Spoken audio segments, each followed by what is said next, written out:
What up, Logan? What's going on, guys? You guys got me? Yeah, we can see you in here yet. All right, so to start, I got to know Troy, Tanner. I've looked at your guys' pages and I'm still having trouble figuring out. I'm Troy in the white. Tanner's in the blue. All right, nice to finally meet you guys. You too, bro. And we are twins, and I'm the older one by 12 minutes, just to let you know. Okay, cool. It's Very funny. cool. We just moved to Phoenix, Arizona, so we're here. We got our new house, and that's like the first question. We always are everywhere together. It's like, y'all twins? You guys twins? Like everywhere we go. It's pretty. Yeah, funny. it's pretty crazy. Like I said, I've tried to figure it out who's who, but I still have a tough time looking at both you guys. When I go back and forth, I'm like, no, I don't know anymore. That's hilarious. So now, do you three, are you all brothers and you all run an account together, or what's the story behind Kenosha Flight Crew? So me and Gavin, the taller one, we're brothers, and then Carl is just my friend. We grew up playing basketball together and training together. So we're just friends. And then Gavin's my younger brother by a year and a half. He's 24. Me and Carl are 25. Okay, very cool. Yeah, we're the same age, so that's cool to see.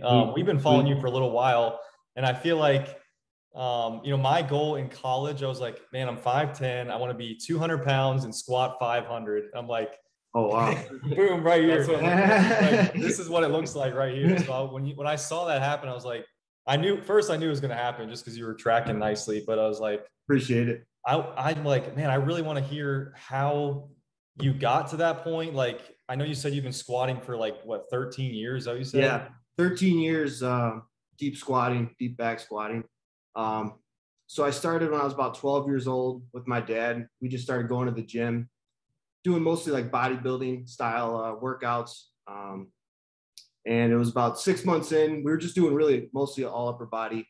I wanted to start doing legs because I like dunking on low rim. So I was like, wanting to see where I could take that at a young age. So I started back squatting, got obsessed with it, put a bunch of time into it. I was squatting, 5-6 times a week. Making really fast progress. Obviously, when you're in those adolescent years, your body can respond very well. Mastered the technique, and then I just never looked back. I just stuck with it.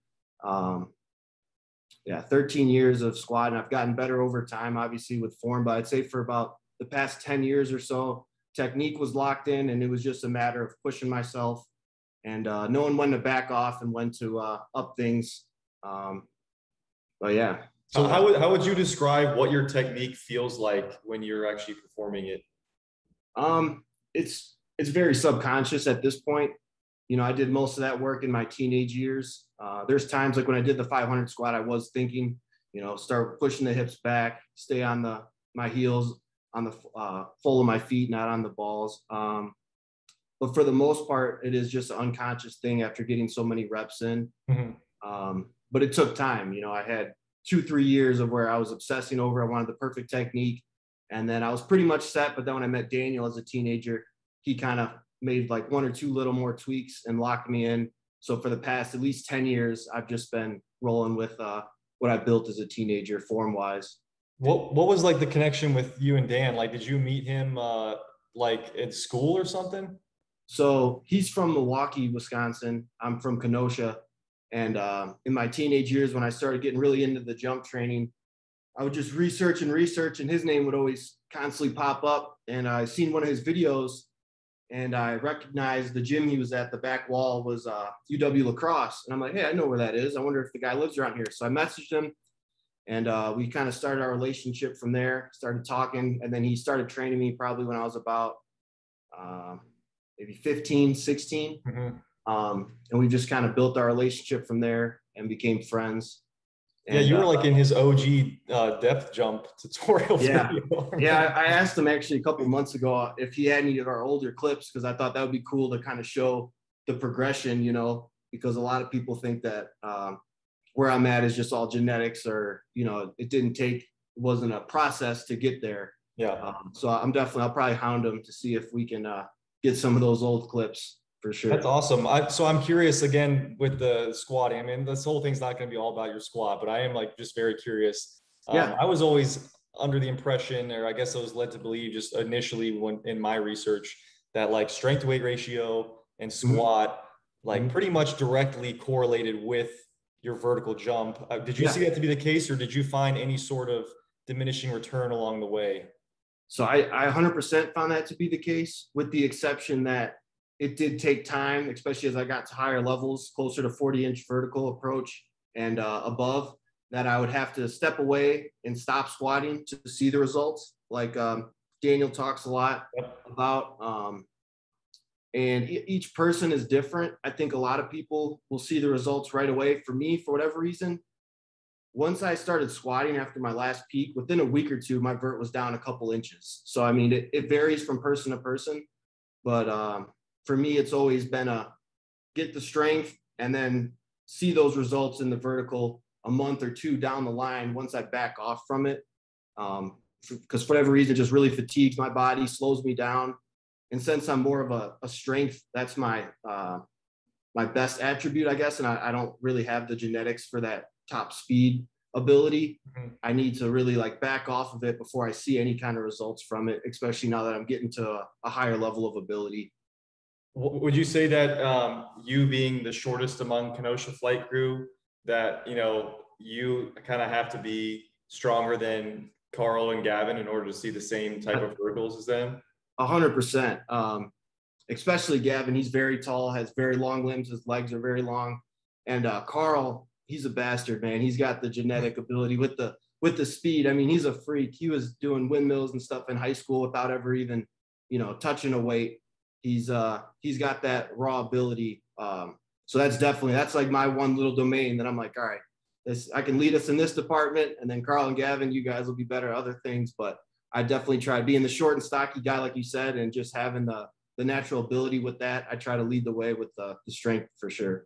Yeah, you kind of remind me of like the Lost Breed. You ever see Anthony Lugo, like him, or like Jacob Tucker? They were all guys that were right at. I like that one a lot. That was somebody I really tried to model myself after, because I just seen the similarities with like the build and the strength and stuff. And he was obviously a pioneer, you know, making dunking cool back before there was a community and all that like there is now, you know. Yeah, I mean, he was kind of my inspiration initially too. So 2011 NCAA slam dunk champion, baby. I'll never forget it, man. I was like, holy cow, 5'10" white dude out there doing this. This is crazy. It's funny. You kind of have to look for similar, you know, builds and people. You seem to have like a pretty long wingspan for your height, though. Is that what's your reach and your wingspan and all that? My standing reach, I believe, is 7'11". Oh, last wow. time I measured it. My wingspan, I'm trying to think. I think it's about 6'2". I know it's definitely taller than my height. Yeah. So I do have pretty long arms for my height. So what does that make your vertical now? What do you think your vertical's at? Because I saw you dunk on like 10-8, two-hand off the dribble. I was like, what the hell? Appreciate it. I think on my best day this last peak, I'd probably guess maybe 45. My best ever recorded was 44 with an approach. So maybe 45. But I haven't tested it to say for sure. So that's more of just an estimate. Do you play basketball much? Like, do you play pickup? Very rarely. That's something I want to start doing, but for whatever reason, I just don't have the time, and I don't necessarily want to spend the energy, you know, exerting myself on that and then not be able to recover from training and stuff like that. Because I'm only 25, same as you guys. But as you know, you can already feel the effects of not being able to respond and recover the way when we were, say, 18, 19. Yeah. So any kind of training I do, I want it to be super specific and geared towards my vertical, because that's really just what I'm chasing for the most part. So what does your program look like right now? Are you running like I know Bach, I mean, he's all about 3 times per week, almost like a full body, although there's not really much upper body. And then it's kind of a combination of plyo and lifting on the same day. Like, what does your routine look like? So for the most part, it's 3 times a week. And I'll normally start just shooting around, get loose. I'll do a dynamic warm up. Then I'll do some practice jumps. Then normally I'll hit the track, sprints. Right now, since I'm lifting, I'll do my sprinting, and then I'll lift, which normally involves either just back squatting, hip hinging, deadlifts, a lunge variation, split squat. And then for upper body, I'll just do either pull-ups, push-ups, or dips. And I normally just do like 2 sets. So at the end of one of my leg workouts, I'll do like 2 sets of pull-ups. So very low volume on the upper body. And for the legs, those exercises I mentioned, that's really what I stick with. I'll throw something else in once in a while.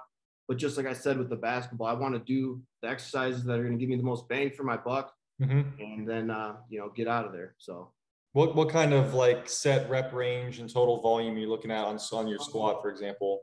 So that varies quite a bit.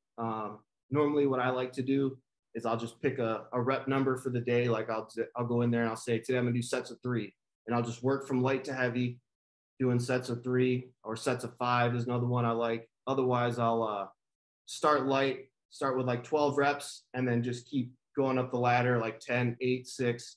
So I kind of bounce back and forth between those two the most. Otherwise, if I'm tired or if I've been doing a lot of heavier lifting, I'll just do 5 sets of 5 with 35, 40% of my max, something light, fast, just to get in there without fatiguing myself quite as much. So you kind of almost freewheel it as you go in, and just always do somewhat of a ramp, or if it's a lighter day, you'll do a smaller percentage of your max for a higher volume to base. Yeah, I really, after training for so long, just try to use intuition, feel my body out. I followed the jump science program like to the T for probably, 6, 8 years.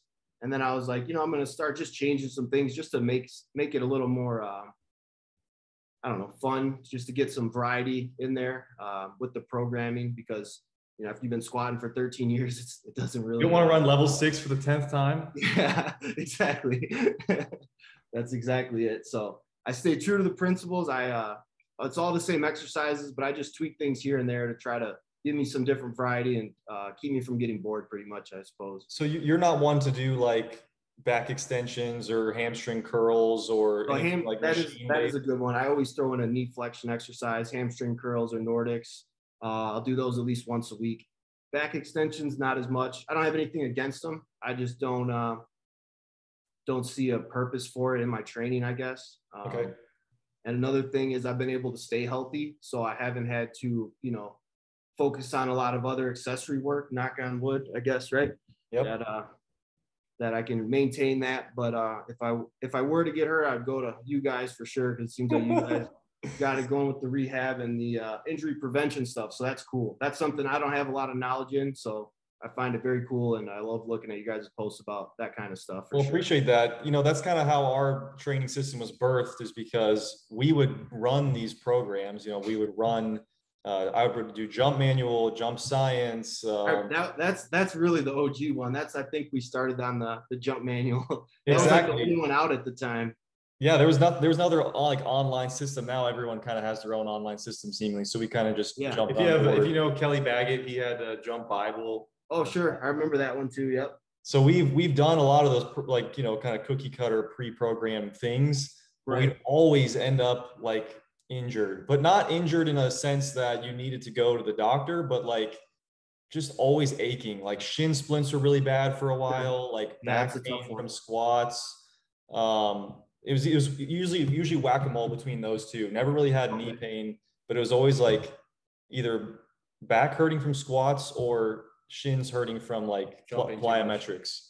Okay. And I was like, man, what the heck? Why are we always like, maybe we're just that injury prone? So we tried to develop a routine and then a method that you can pursue, strength and athleticism, but for someone who's a little bit more fragile bodied. Sure. You know what I mean? So that's kind of how we birthed our system. But that actually leads me into my next kind of question towards you is, have you ever had, any kind of injury that you had to come back from? Because, maybe because you built up such a base from a young age in squatting that kind of like bulletproofed you, so to speak. But have you ever had like issues that came up, like any joint? So the main one I can think of off the top of my head, I had a really bad hamstring strain a couple of years ago. It was when I realized I had to make the jump to start sprinting more and start getting that elasticity that I didn't genetically possess. So I was on the track a lot, and I was dealing with like some soreness, pain, but I didn't think much of it because, like I said, I had no injury history. So I'm like, no, I'll be fine. I just pushed through it, and I tore it bad. I mean, there was my entire hamstring, bruises this big around on it. I couldn't bend over and tie my shoe. So that was like my first real taste of injury. Outside of that, it's just stuff like you guys mentioned. You're banged up, nicked up a bit, but yeah, that would be about the only thing I've dealt with. And I'm not gonna lie, it was tough. I can feel the pain, you know, of people that tear things and are out for a year, because it's brutal. It messes with your head. I was out for like a month, but it felt like 6 years. You know, you make all that progress, and then when you get sidelined, it's tough. And yeah, so that's probably the main one, just the hamstring strain.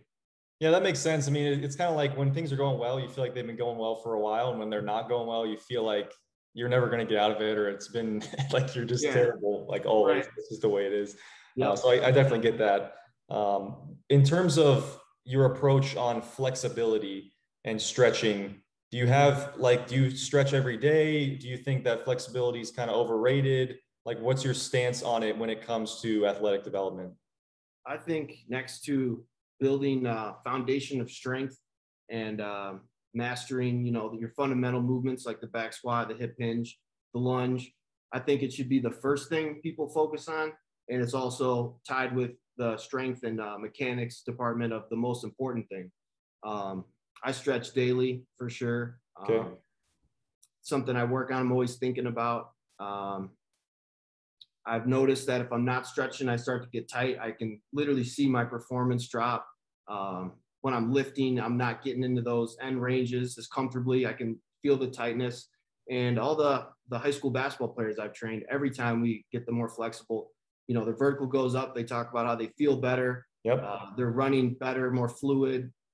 So I think it's crucial. I have a hard time wrapping my head around, to be honest, how a lot of these high level and you know, the coaches with the big names are so against it. I don't know what they're reading or looking at, but everything I've experienced from myself, from people I've trained, from people I've talked to, indicates that flexibility is crucial, and it's something that should be, you know, addressed and taken care of right off the gate, and something that you should always just keep on with for your whole life. You know, I hope to be 90 and be flexible and agile. What would you say are kind of the most, you know, bang for your buck stretches that you feel like as soon as that you progressed in this, or as soon as your athletes have progressed in that, then they had like a world of difference? The one that comes to mind right away is that rectus femoris stretch. That one, everyone's always extremely tight, because let's be honest, you don't do that stretch growing up, or if you're in a sport, you know, you're doing the basic standing quad stretch, which doesn't, you know, target that. It only gets those other 3 muscles. So that one is a huge one, and I know it makes a big difference in people's sprinting right away. And then the hamstrings I'd probably put right behind that, also because the running and sprinting, you know, if you're tight there, you're not going to be lasting very long health wise. Right. Which stretch do you think correlates most to your like squat depth? I mean, you're always getting pretty deep. I mean, probably comfortable for you now repping out squatting, but in terms of the stretch. Just the hips, I would say, is the big one. So obviously the entire outer hip, inner hip, making sure you're flexible through there, because obviously if you don't have that depth, you're not even going to be able to get to parallel, let alone below parallel. After that, maybe your soleus, but if you just lift the heels, as you guys know, you can kind of get around that one. So maybe not as crucial, but definitely just overall outer hip, inner hips. So like a pigeon, like a Spider-Man, those type of things. Pigeon, Spider-Man. I think it's called the Hollywood, where you're grabbing your hip, a butterfly. Yeah, all those stretches I would say would be the most crucial for squat depth for sure. When you do stretch, do you view it as a completely relaxed, you know, wet noodle kind of passive endeavor, or are you trying to like do an isometric contraction at the bottom? It's more of the first way I would say that I view it as, but I know there's a lot of methods out there, and there's a bunch that work for different people, but I just try to be relaxed, and I normally I'll find like a comfortable range for 10 seconds, and I'll just push it a little further every 10 seconds for normally like 40 to 60 seconds. And that's worked for me, but I feel like you guys are probably know more with the flexibility side than I do. I see you guys are a lot more flexible than me. So, well, that's the thing, is that we've dove down this flexibility rabbit hole, and it doesn't necessarily correlate to performance, you know, on the court per se, or even perceived like health. So it's almost like, there's like a threshold where once you get past, I agree with that for sure. If you're going to get to like a gymnastic level, it's probably not going to make much of a difference. And the way that you go about it is different too, because if you're already doing like strength training plus jumping plus sprinting, there's a lot of tension. And there are some flexibility training methods that also involve a lot of tension and like isometric holds and things like that we've explored. And they help with the range of motion, but they don't help you like actually relax, which I think is a big proponent. So we're actually starting to sort of shift back over into the direction you're saying, like wet noodle, like actually trying to be passive and relaxing, because that's almost like the exact opposite of what you're already doing, you know, in the weight room and on the court too. So yeah, that's an interesting way to think about it. That makes sense. Yeah, so that's kind of what we've been thinking recently. I'm curious what your jump volume is right now and what you recommend for like a minimum effective dose of reps. Okay, so that's going to vary upon each athlete. So for me, I have a 10+ year history of jumping. So I could probably get away with jumping once or twice a week. So that's normally what I do. If you're someone who's our age or in their 20s and you've never jumped a day in your life, you should probably get at least 3 times a week, I would say. Jump practice in of like, I don't know, 30 to 40 jumps a session, depending on if your knees and everything's feeling healthy. But yeah, I'd say that's an individualized thing there. You just got to look at your history and say, do I have these reps built up over time? Or is this something that's new to me and I have to, learn the skill? The less you've done it, the more you have to do it to acquire it. But the more you've done it, like probably all of our situation, you can get away from doing it as much and you're going to be fine because you have all those reps built up over, 3, 5, 10 years. And are you someone that likes to balance out your plants, or are you a left, right? Or you're a left, yeah, right? I'm a left, right jumper. I do try that and I do love that idea. But for whatever reason, I don't work on it as much as I should. When I probably do, I don't know, 10 to 20 right, left plants a week. I can dunk right, left, but just like basic dunks. I've gotten maybe one windmill ever, but that is something I hope to improve, and I think makes a big difference. Just to keep you dunk off one foot as well? I can get like a rim grazer, nothing impressive. I can run up like holding the ball like this, get a little rim grazer when I'm peaking. But that's something I hope to improve now that I'm on the track more and trying to get that top end explosiveness. So you are actually on the track sprinting like thrice a week. Yep, 3 times a week at least. So, and I guess the one thing I forgot to add is if I do have a 4th workout, it'll just consist of just paced running, sub-maximal runs, like 6 to 10 sets. The length of the track's probably at the gym I work out at is probably about 80 to 100 meters. So, it's a good distance. I'll just do sub-maximal runs.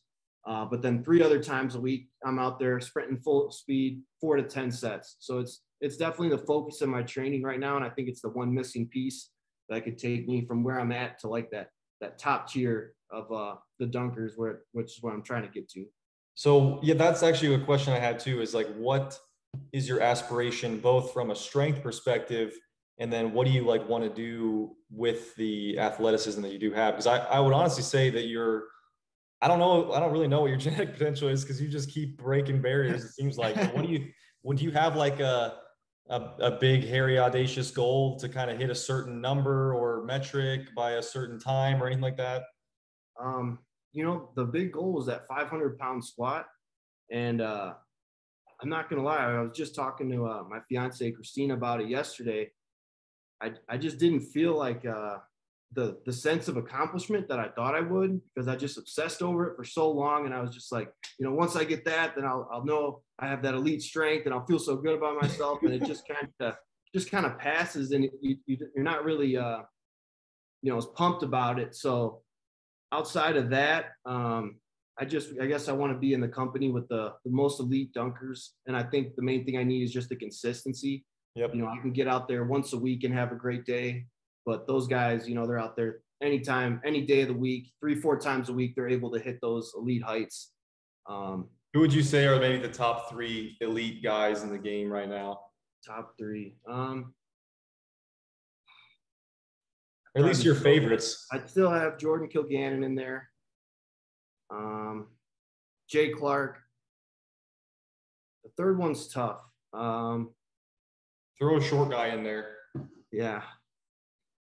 T Curry. There's that 5'6" guy who just was out in the that dunk tournament who won it over I think Jake I know who you're talking about. I just saw him on Instagram too. Definitely some honorable mentions. Isaiah, he's always up there. But I think that my sleeper pick is T Flying High. I don't know I can't think of his last name, but guy out in Texas. I think he's incredible, and he doesn't get any of the recognition that a lot of these bigger guys are getting. So I'd say he's the one to be out on the lookout for, to be at the top very soon. Are you a trainer, actually? I never really asked that. You're a trainer. Yeah, so I'm not currently training anybody, but I've trained people over the years. I've worked with high school basketball players mostly. And I worked for a gym for like a year. So it's something I've always done on the side. There was like a period of 1 year where I kind of did that consistently. So what's your day job then? I'm a physical therapist, technician. So I work with physical therapists, and I do post-offer employment tests. So people come in like for warehouse jobs, and I just make sure they can do the tasks, lifting boxes and stuff like that. And then you dunk on them.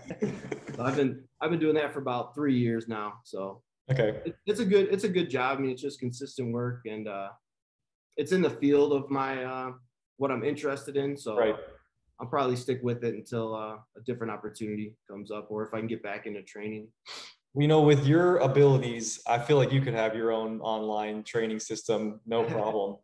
I appreciate it, man. And how I got started with jump science actually was that was kind of the position I was at. I was like, I've taken this pretty far. I feel like I could help people and reach out. And as I started thinking about it, I'm like, man, 80% of what I know and what I've gained is from Daniel, the owner of Jump Science. So I'm like, maybe I just need to sit down with him and have a conversation. And we talked, and we talked about me becoming a part of it. So that's my goal now, is just to build it up with him and help it grow. And then I think I would be more and more involved as that were to happen. Where to make my own program, I would just feel like I'm kind of taking all his ideas and his knowledge. And I just didn't feel good about that, especially us being close friends. I'm like, I'd rather help him grow and then become more involved as it were to grow and build. So that's I think that we are fans of two-man partnerships, as you can tell. Yeah. Big time. That'd be a good idea. Maybe you have to move down to Austin then. Yeah. So that was, and you were asking me about my goals for personally, but one of my goals like professionally is to own either one gym or maybe a string of gyms with Daniel. Jump Science Gym, where we train athletes and focus on athletic development. Growing up, that's always been my dream, and I think someday that's still going to come to pass. I sure hope. I think it will. You guys, the two of you together, would be a pretty deadly duo. I did an internship in Austin a few years back, and you guys are from Texas, right? Well, we were living in Dallas for a little while. We're actually from Ohio originally. Okay. But cool. I was living in Austin for like a 3-month internship over the summer of 2017. And Daniel and I went for a session at the UT Austin gym. And he was like, yeah, I'm feeling kind of tired today. I was just doing some deadlifts and ran some sprints.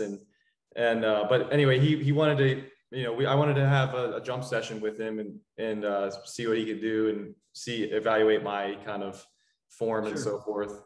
Yeah. And to get started, we did a little one-on-one, and he skunked me 7-0 pretty bad. He was a lot faster than he looked. Yeah, and, a lot faster, and he grew up playing, and he plays the right way. You know what I mean? He plays fundamentally sound. Very fundamental. He posted me up pretty bad, and then we went and did some deadlifts, and he just casually put on like 5 plates, and I was like, geez, man, this is incredible. Yeah. It made me realize how strong you can and should get. Yeah. You want to have that like kind of instant availability to explode. Yeah.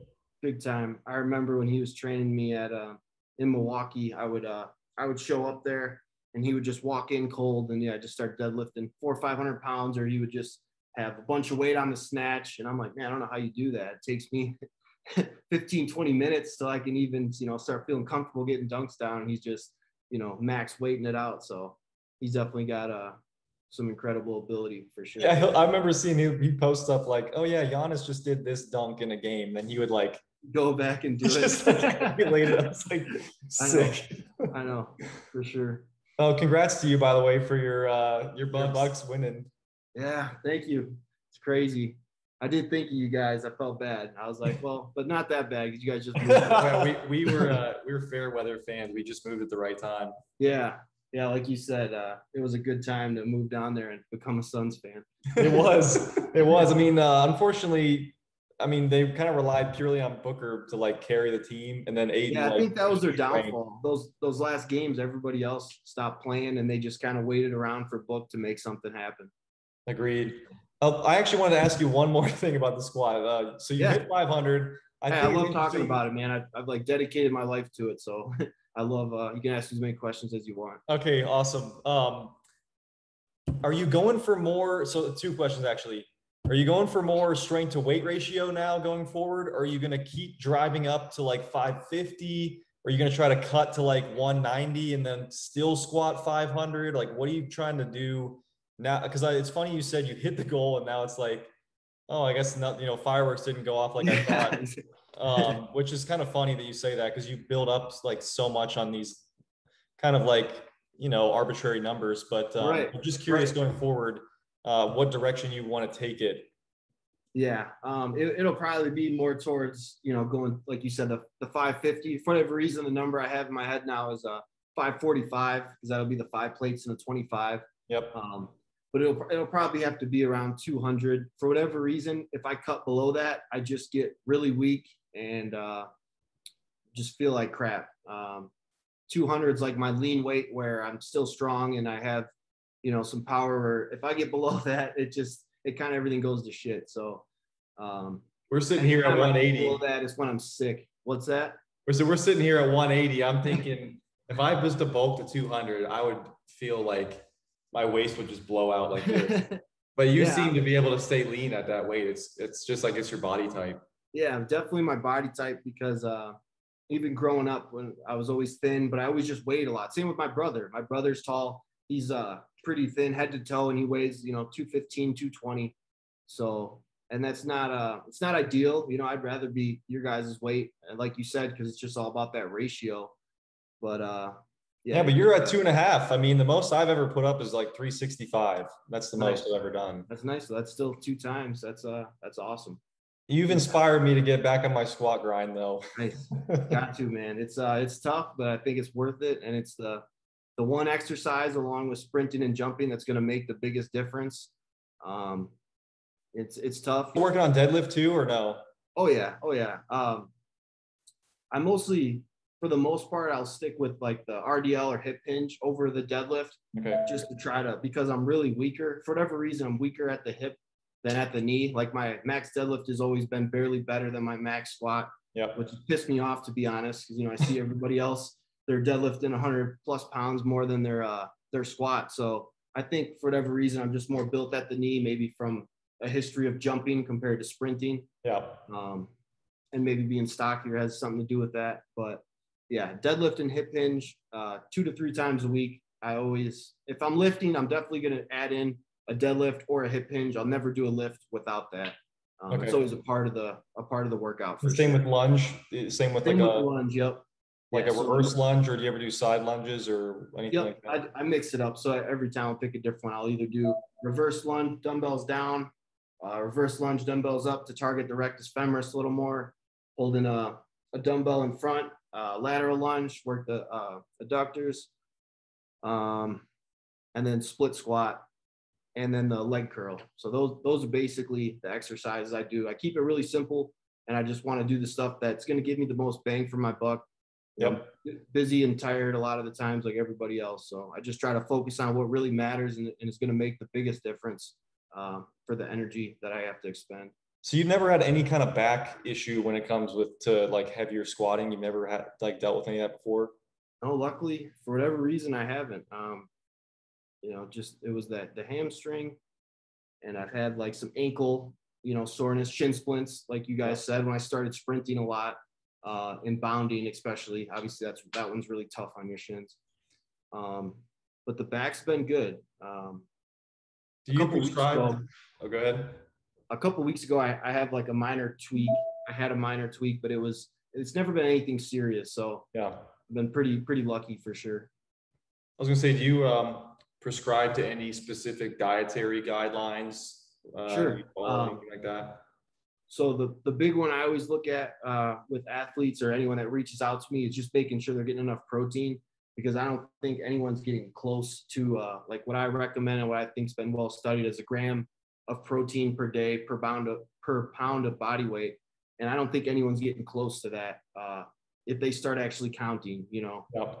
If somebody like you guys, 180 pounds, that's pretty common weight for someone around our size. Almost nobody's getting, maybe not even near 180 grams of protein. They might be getting like 60 to 100. So getting that number, and then from there, it's really dependent on the person's goals. You know, that's a big thing. If they're trying to gain weight, obviously they're going to want to take more calories in. And for people that are trying to lose weight, I really try to get them to just eat more whole natural foods compared to just, you know, starving themselves, because obviously we know that's not going to help you in the long run, and you're going to lose a bunch of strength and size. Yep. So just a natural way of going about it, I suppose. You know, I think a good way that I've realized, if I ever wanted to lean out, I felt like maybe even drinking a little too much, and my that's a big one. Starting to go. I think if you cut back on the alcohol, and especially like the processed sugars, and then just like run around more. I think if you leave your caloric count the same and just raise your activity up, especially with the higher, like sprinting, for example, or playing basketball full court more intensely, that seems to get the shreds coming back a lot faster than trying to like feel hungry all the time. Yeah, big time. The alcohol is a big one, man. A lot of people don't realize it, how much that affects you, negatively affects your performance. You know, whether you're looking at your sleep quality, your testosterone, the extra calories. Obviously, when you drink, you're going to take in extra calories that are normally BS, fast food, and the next day, same thing. So I pretty much given up drinking the past year. When I tried to get really serious losing weight again, I drink maybe once every 1 or 2 months, you know, like a special occasion, wedding, something like that. I'll drink, but other than that, I try to stay completely away from it, and I tell everyone else to do the same. And I think it's the way to go, for sure. When are you getting married, by the way? I didn't even know you were engaged. Yeah, I appreciate it, man. May 28th of next year. So yeah, congrats. That's awesome. I appreciate stay in Wisconsin or some destination wedding? So it's actually, we just moved out to Illinois. We're in Wadsworth, Illinois. So it's actually a country club right in our neighborhood we're gonna get married in. So that'll be cool. Excited. Awesome. Nice. You should reach out to Jacob Tucker. He's in Illinois. Is he? I think so. I think he's got his own athletic performance studio too with his wife. Yeah, I was following him for a while. And then I just don't think I've seen him post anything. So I didn't know what he was up to or where he was at. But if that's the case, I'll have to stop by and get to meet him. That'd be really cool. Big time. I want to see you do some in-game dunks. I feel like you should try to get some in-game footage.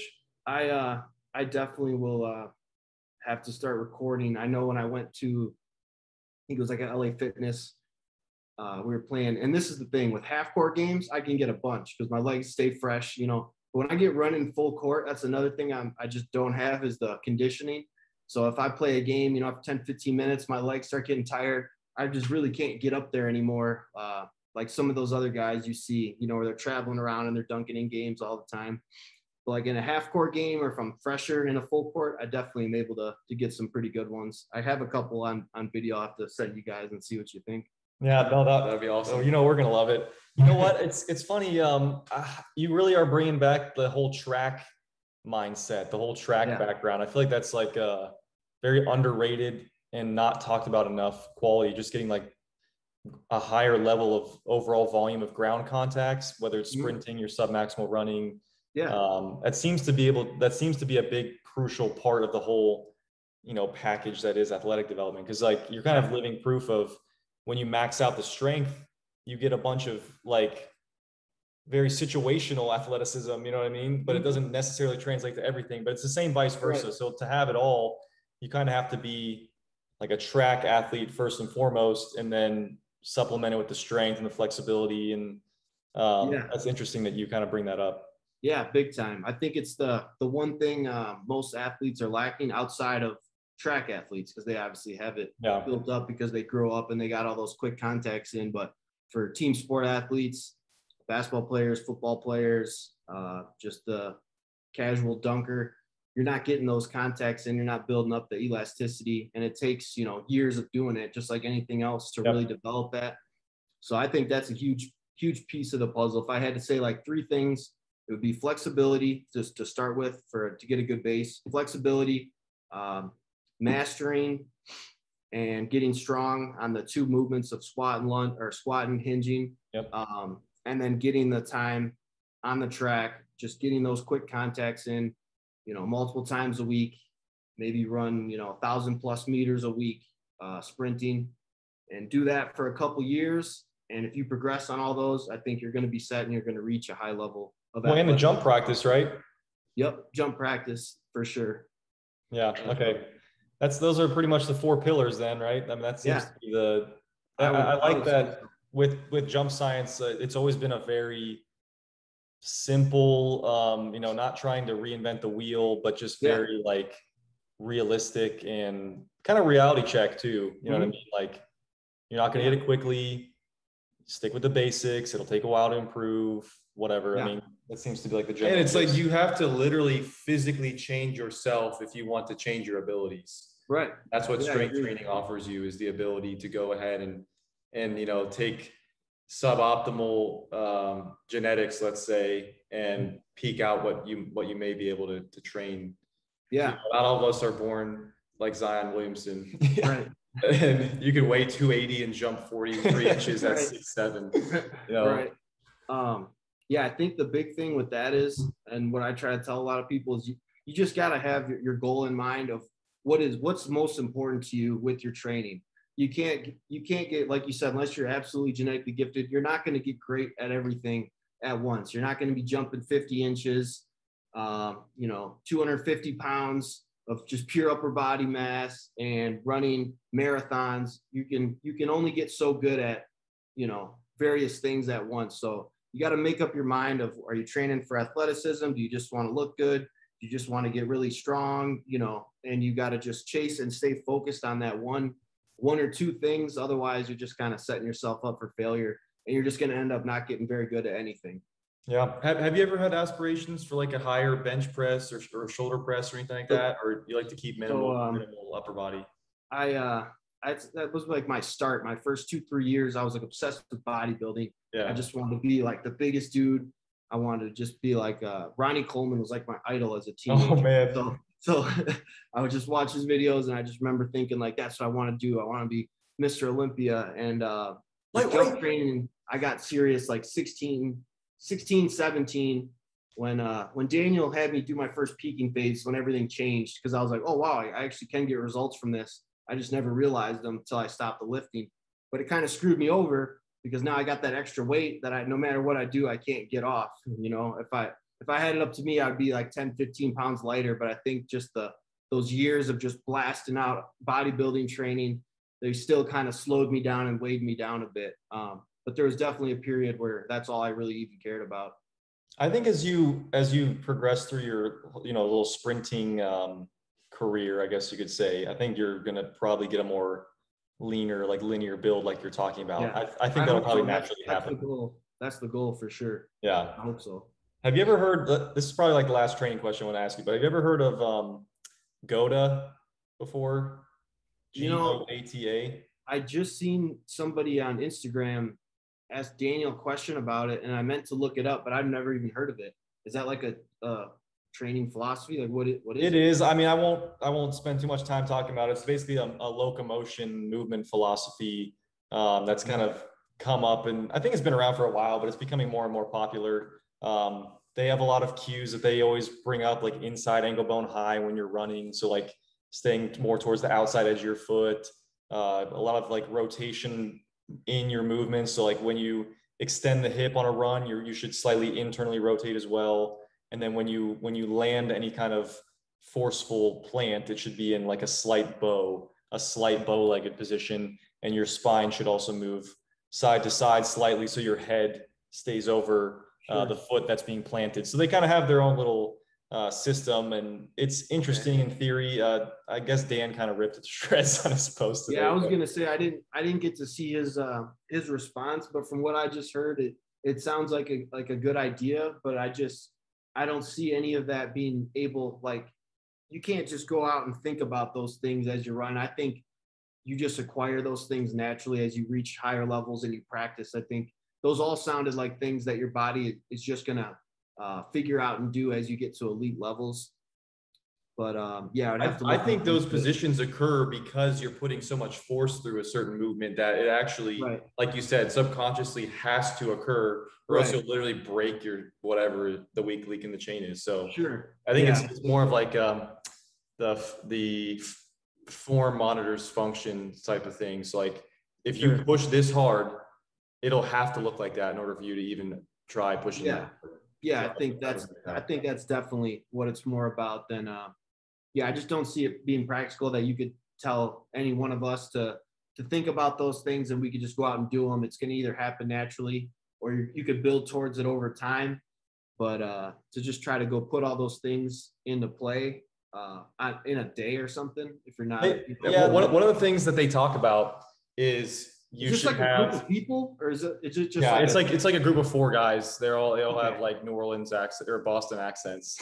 I'm definitely, you guys got my interest. So when we get off the talk, I'm gonna look into it and just you could look at their Instagram, see what they're about. They have some YouTube clips too, but one of the things they talk about is having straight feet or maybe even slightly pigeon-toed feet whenever you're standing, instead of like I think LeBron got the kind of like that. I think you have kind of more towards that direction, not too bad as LeBron, but I'm definitely in that direction though. Tend to favor the externally rotated position. I think that's probably just because you squat a mountain, but but then you see all the models of their technique are just these like 18-year-old 6 foot 165-pound kids, and it's like they're not that forceful. I don't see them 2-hand dunking on 10-8.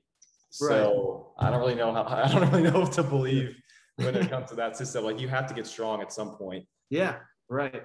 Yeah, you got to be strong, and a lot of this stuff's just gonna, it's just second nature how it develops. I'm surprised you're not going to dunk camp, dude. I know. I just was looking at a video and I was bummed about it. This next year for sure. I want to do it. Last year I wasn't training. I wouldn't have been able to even get any cool dunks down. This year I just missed the sign up, so I am absolutely 100% committed. I'm going to reach out as soon as this one's over and let them know I want to be there, and that'll give me something, another big goal to strive for. Maybe you could see it, because I think Dan is presenting during it this year. You should see if you could be his little his assistant. Yeah, I might have to reach out. That sounds good. Is it August, right? You said it's next week. Next week, August 1st. August 1st. Yeah. I mean, it might be a little too late now, but I think that would have been cool for you to just show up. I petitioned for you to come. So I invite Kenosha Flight Crew. Yeah, I'll see, but for sure next year I'm gonna make it a point to get out there myself, but then I'll also hopefully be able to get Gavin and Carl too to come along. It looks like a lot of fun. Did you guys go last year? We didn't. No, it was canceled last year because of Corona. But we'll be there next week, so we'll get to see what it's all about. We're gonna vlog as much as we can about it. So sweet. See what we'll be looking forward. Measure your standing reach, your height, they have a vertec there to measure your vertical before and after the camp, and then just to learn a lot. Dan's gonna do a presentation on hip versus knee dominance, and nice. There's like the jump guy, Tyler Ray is gonna be there, Isaiah Rivera is gonna be there, Connor Barth, like all the. I hope Jordan Kilganon's there too. That'd be cool. Yeah, he was there a couple of years ago, right? Yeah. So it'll be interesting. Steven Selly be there. Yeah. Nice. So yeah, it'll be interesting to see everybody in person, what they look like, what they sound like, so forth. I'll tell you what, that is like the coolest thing that has came out of the dunk community. That guy, his story, being older and then getting obsessed with it and then putting that together. You can just tell how much work it takes to do something like that, and then to organize it, to get everybody there, to have everything work out the way it does. It's really cool, and I think it's great for the sport of dunking for sure. And the state of Utah. I give him huge props. Yeah, he's very very impressive to do that. I don't think he makes a lot of money on that, if any. Right. It's like he's just doing it for the love of it, which is pretty awesome. Doing it for So the that's love really of it, cool. getting people together, and yeah, it's great. I really love the idea of it. Everything about it, I think, is awesome. So I give him big props. Well, you said you have like family in Phoenix, so if you're ever down here, would be happy to connect for like a training session or play ball or whatever. My mom and stepdad, they recently got a townhome in Scottsdale, so it's probably what 30 40 minutes away. More like 10, 15. You could max out our power nice there. Sweet, I like the setup. So that's our grind. But yeah, that's all the questions we have for you. I appreciate you hopping on. I know, got to talk a lot and see, dive into your history. So I'm glad we finally got to connect, and definitely we'll keep in touch too. Yeah, I appreciate it. It was an honor being on, guys. First interview podcast I've done. So I hope we can do something again next time. I think it'll go a little smoother. I was pretty nervous just being on camera talking. Dude, you're great. But we'll post this. So we'll tag Kenosha Flight Crew. Is there anything else you wanted to like plug or shout out? Obviously Jump Science too. Yeah, Kenosha Flight Crew Instagram, Jump Science Instagram, Kenosha Flight Crew TikTok. I've only posted 2 things on there, but I'm going to try to be better at figuring it out and making cool videos, different stuff than what I post on the Instagram. So those 2, and feel free to send me a message if you're watching this, if you have any other questions or things that I didn't maybe explain as well as I hoped. And I get back to everybody. So thanks to Tanner and Troy. And it was a great time being on here, guys. Appreciate you. All right. Have a good evening. Take care. You See too. you.